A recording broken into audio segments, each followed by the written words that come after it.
Assalamualaikum warahmatullahi wabarakatuh. Kami dari kelompok 6 ingin mempresentasikan materi tentang distribusi sampling.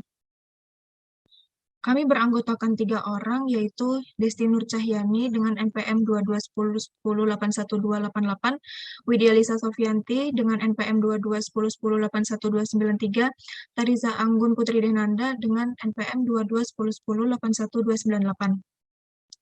Puji syukur kami ucapkan kehadirat Allah Subhanahu wa taala atas segala rahmatnya sehingga presentasi ini dapat tersusun dan sampai dengan selesai. Tidak lupa kami mengucapkan terima kasih terhadap Bapak Bastomi selaku dosen pengampu mata kuliah statistik yang memberikan kesempatan kami untuk mempresentasikan tentang distribusi sampling.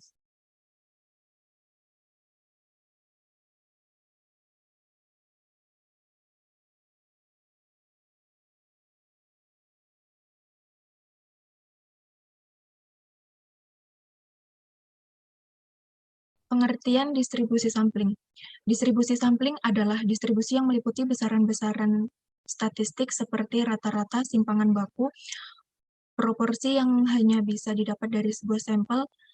Adapun definisi distribusi sampling menurut para ahli antara lain yaitu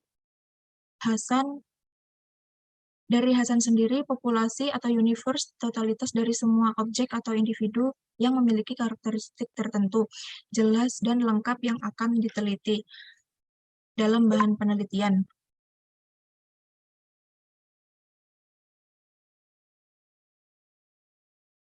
Sifat distribusi sampling. Ada dua, yaitu distribusi sampling dan statistik inferensial. Distribusi sampel penting untuk statistik inferensial. Dalam praktiknya, seseorang akan mengumpulkan data sampel dari data ini memperkirakan parameter distribusi populasi. Yang kedua, kesalahan standar atau standar error. Simpangan baku dari distribusi suatu statistik disebut sebagai kesalahan standar dari kualitas tersebut. Untuk kasus di mana statistik adalah mean sampel dan sampel tidak berkolerasi, kesalahan standarnya adalah SE X sama dengan S akar N. Materi selanjutnya akan disampaikan oleh Desti Nur Cahyani. Kepada Desti Nur Cahyani dipersilahkan. Baik, terima kasih. Saya akan melanjutkan presentasi dari Widya. Jenis-jenis distribusi sampling. Yang pertama, distribusi sampling rata-rata. Distribusi sampling dari besaran rata-rata yang muncul dari sampel menurut Hasan 2002.294. Suatu distribusi probabilitas dari seluruh kemungkinan rata-rata sampel dari sejumlah sampel yang diperoleh. Dalam kata lain, rumus yang digunakan dengan ukuran N dari suatu populasi yang berasal dari distribusi apapun. Distribusi dari rata-rata dapat didekati dengan distribusi probabilitas normal dengan ukuran sampel yang besar. Rumus distribusi sampling rata-rata.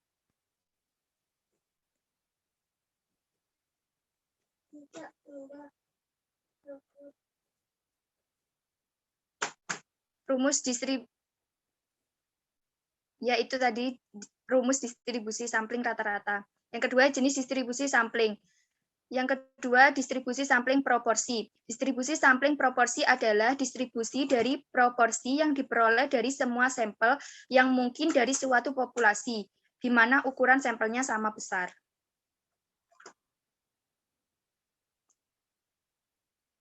Dan ini rumus dari distribusi sampling proporsi. Materi selanjutnya akan disampaikan oleh Tariza Anggun Putri Denanda. Kepada yang bertugas dipersilahkan. Baik, terima kasih. Saya akan menjelaskan tentang fungsi distribusi sampling. Distribusi sampling merupakan faktor penting dalam analisis statistik karena memberikan penyediaan utama atau dalam perjalanan ke inferensi statistik. Distribusi sampling memungkinkan pertimbangan analitis didasarkan pada distribusi probabilitas statistik, bukan pada distribusi probabilitas. gabungan dari semua nilai sampel individu, atau dengan kata lain, distribusi sampling berfungsi untuk menentukan probabilitas kemunculan atau distribusi probabilitas dalam sampel tertentu.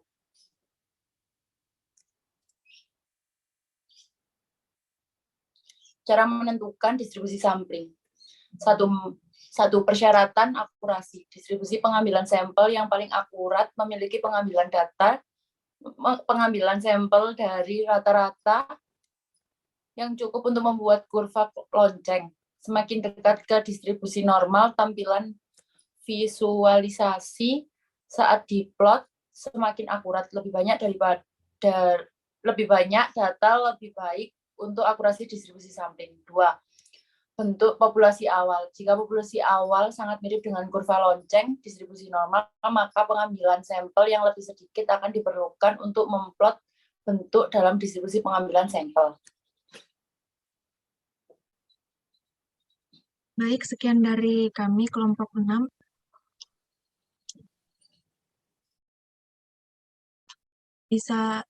Kita bisa mengambil kesimpulan bahwa dari materi di atas, populasi adalah seluruh objek penelitian baik berupa manusia ataupun benda yang akan diteliti oleh peneliti dan ditarik kesimpulan populasi atau studi sensus. Semua nilai baik hasil perhitungan maupun pengukuran, baik kuantitatif maupun kualitatif daripada karakteristik tertentu mengenai sekelompok objek yang lengkap dan jelas. Dan sampel adalah bagian dari populasi tersebut. Dalam penarikan sampling, ada beberapa teknik seperti sampel, cluster, kuota, propulsif, dan lain-lain. Dalam penarikan sampling juga terkadang terdapat kesalahan atau bisa disebut dengan sampling error. Seperti dalam sebuah proyek penelitian penting untuk memilih suatu sampel sehingga setiap unsur atau individu dalam populasi memiliki kesempatan yang sama untuk dipilih. Untuk memperoleh hal tersebut, kita dapat memilih untuk menggunakan sampel acak sederhana, sampel sistematis, sampel terstruktur, sampel cluster, atau kombinasi dari metode-metode tersebut. Dalam distribusi sampling ini juga banyak macamnya, seperti distribusi sampling rata-rata dan distribusi sampling proporsi. Sekian dari presentasi kami. Jika ada pertanyaan, bisa didiskusikan di grup WhatsApp maupun di kolom komen Google Classroom.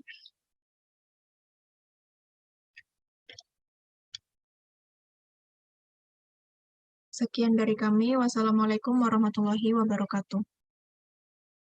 Waalaikumsalam warahmatullahi wabarakatuh.